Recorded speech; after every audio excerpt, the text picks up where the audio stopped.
control can be in many different forms, and trying to shut him out, trying to take away yourself, your presence, and by just being cold and not responding to him, that is a way that you are trying to punish him. And our intention should never be to try to punish our husband.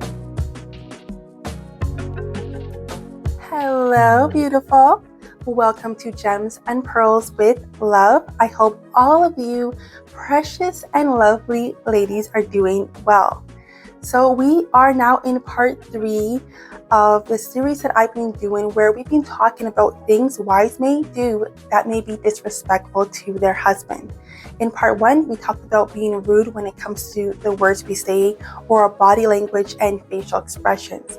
Part 2, we talked about our tone and how important that is. We also talked about yelling, and we talked about a few different tones that may be received as disrespectful or just in a negative way overall. So for this part, we are going to be talking about the silent treatment. So your husband says or does something that you didn't like, or maybe he didn't do something that you wanted him to do. Whatever the situation is, you are upset with him. You think you are handling the situation very well because, after all, you are not yelling at him, you are not insulting him, you just stop talking to him completely.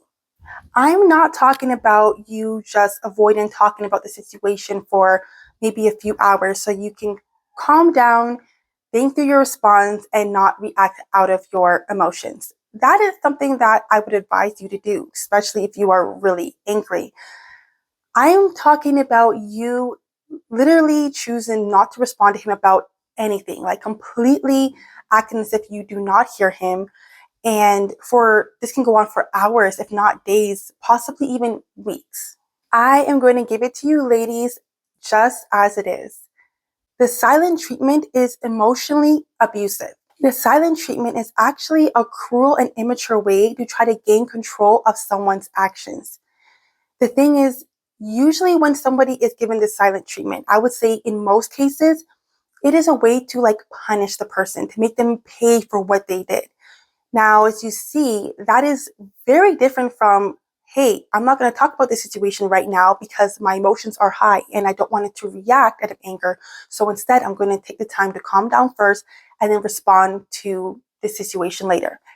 The goal of that, right? The intent of that is to try to make sure that you can still be a loving, respectful wife, right? And you know that at the top of your emotions, you're likely not going to respond in a loving and respectful way. That is completely different from you trying to give us the silent treatment, or given the silent treatment in a way of trying to punish him for upsetting you. The reason why I say it is a way to try to gain control is because you're hoping that you will learn your lesson. So next time you better not do that thing that bothered you. So let me give you this punishment so you can learn to act better. I truly believe that some of us ladies give this silent treatment because we really know that we don't have any grounds to actually be upset.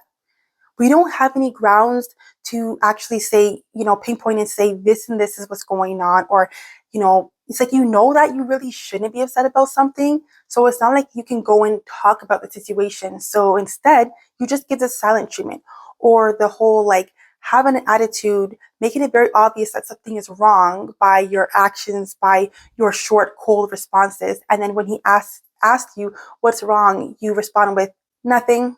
My love, to deliberately ignore your husband's calls, text messages, or act like as if you do not hear him speaking to you is extremely disrespectful. So no, the silent treatment is not you taking the higher road. The silent treatment is not a better alternative to you lashing out and yelling and insulting him. Both are bad.